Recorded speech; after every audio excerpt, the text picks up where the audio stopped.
So in this segment, we're going to be talking about how kind of the system fails domestic abuse victims, and we're going to use this specific example.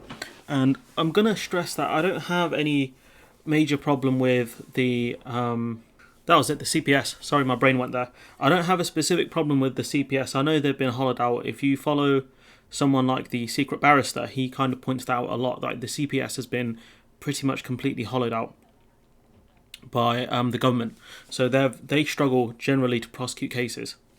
But in this case here, there's a lot of blame to go around, and the simple fact is the police have found themselves to be not guilty of anything, or the sort of IPOC have found themselves to be not guilty of things. And I'm just looking, I read through the case and I was thinking like, nah, I'm sorry. Like either the call handler was wrong and should be punished, or the system stinks, and I think it's closer to the system stinks.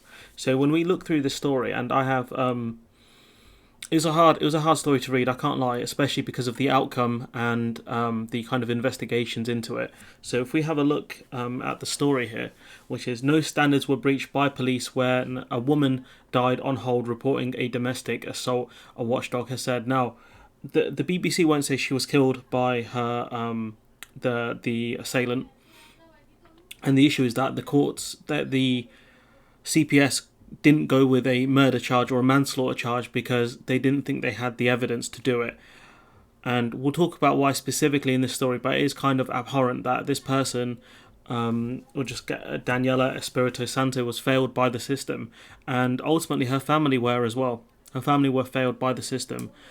A good punishment was not handed out for this case, and because of the attack happened so long ago, it's very likely that the person who attacked her assailant, is already free from jail because our judicial system sucks.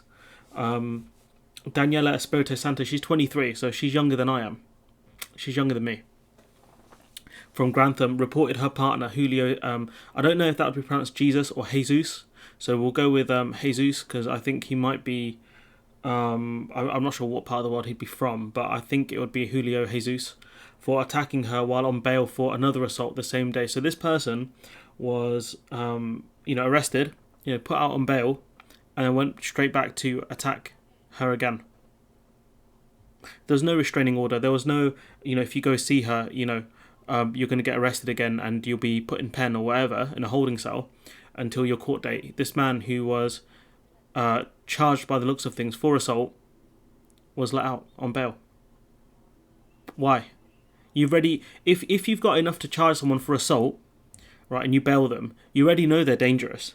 If you've got enough evidence to charge, you know they're dangerous. Why did you let this person out? I don't understand why they've done this. He was charged with manslaughter, but that charge was dropped over a lack of evidence linking the attack to her death, which we'll talk about in a few minutes. But all he got was jail for 10 months, so essentially he's out. He's out, I think, by now. A report by the Independent Office for Police Conduct, the IOPC, which was leaked to the New York Times, detailed several calls from Miss Espirito Santo about her partner between May 2019 and April 2020. So the police had multiple calls about this person, Julio Jesus, about what he did to the victim here. I don't want to... Daniela Espirito Santo. The police had multiple calls, and they didn't do anything. Not really. They arrested him and then they let him out on bail. Why? I don't get it. Before her final 999 call on 8th of April 2020, she reported being attacked hours after Jesus was released on police bail for an assault earlier that day in which he pinned her down and pushed her arm against her throat. So this person, Daniela, had called the police and said, look, I was a victim of assault. So surely at that point you would think the police would go straight out and get this guy, considering he was out on bail. So there would have been bail conditions put in place, but no, that's not what happened. The 999 handler deemed the call as unurgent as Jesus had left the home. So they said, oh yeah, because he's gone, it's not an emergency call. What do you mean? She was a victim of an assault. What do you mean that's not an emergency call? This thing here, this sentence here, it drives me insane.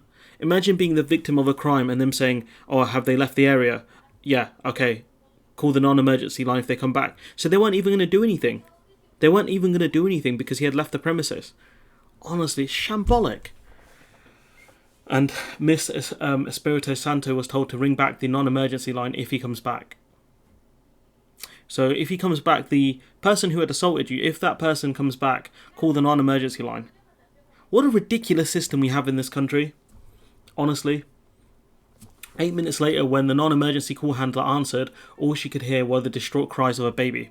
So this person, Daniela, was attacked, essentially, and she died from the attack. And, whatever our feelings are about this, whether she was killed by her partner at the time, Julio Jesus, it's very clear that, she was attacked, she was a victim of a crime, and the simple fact is the police and the call handler failed to deal with it. When police forced entry into Miss Espirito Santo's flat, they found her slumped on the sofa, cradling her 6-month son, who also could have been killed by this person. So it's not about resources in certain cases. Police can't argue, the numbers have been cut, and the call handler can't argue any of this stuff because the police eventually went to the flat where she was killed. Had the police intervened earlier, when she was just a victim of it, when she was a victim of the assault, and not essentially put in a situation where she had died as a result of the attack, she wouldn't be dead. If the police had intervened, if he wasn't let out on bail, she would be alive, most likely. And this is a failure of the system for domestic abuse victims. It's just so frustrating. I can't imagine what it'd be like being a family member, or a friend of Miss Daniela, because I'd be distraught. I'd be distraught if that was me. I would honestly, I would ask the police who was his call handler, because they failed. They failed their friend, their family member. That's how I'd feel. A post-mortem examination found Miss Espirito Santo had died from a pre-existing heart condition, and that there was a possible link between the stress of the assault and her heart failing, because she's very young. She's very young. Young people don't typically have heart failures. So it would have been possible for them to link the attack to that, but the CPS did not believe it had the evidence to prove the link, which I find a bit ridiculous, but I think the CPS could have ran on a manslaughter charge and an assault charge, but they didn't ultimately, for whatever reason, and I don't understand why. Yes, the CPS have been hollowed out, but surely with the resources you have, you could do a lot better. I just don't get it. A spokesperson for the CPS said Julio Jesus was originally charged with the manslaughter of Daniela Espirito Santo on the basis that his actions caused the fatal complications from a pre-existing heart condition. As the case neared trial, the following review of further expert medical reports, it became apparent they could not prove the link between the heart failure and the assault. So that's the reason why the CPS did this, because they didn't want to fail on a manslaughter charge and this person go free. But I was of the opinion that you could charge on both, but maybe I'm wrong on that. I'm not a lawyer. I have no legal experience, so I don't know.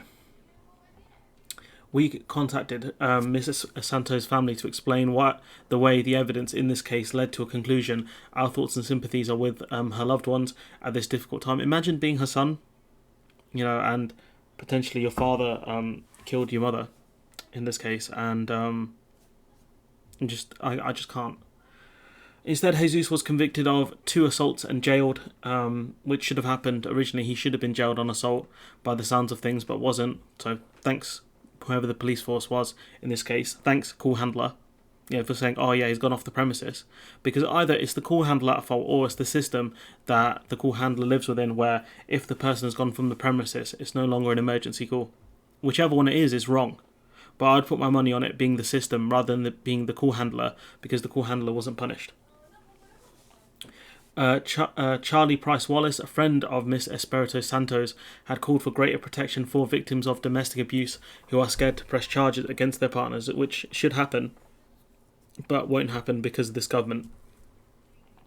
They had record of 7 incidents which contained 10 attacks on Danny, had disclosed, and yet did not see a pattern about anything. So she was attacked 10 times by this guy, Jesus, 10 times, and the police failed to act.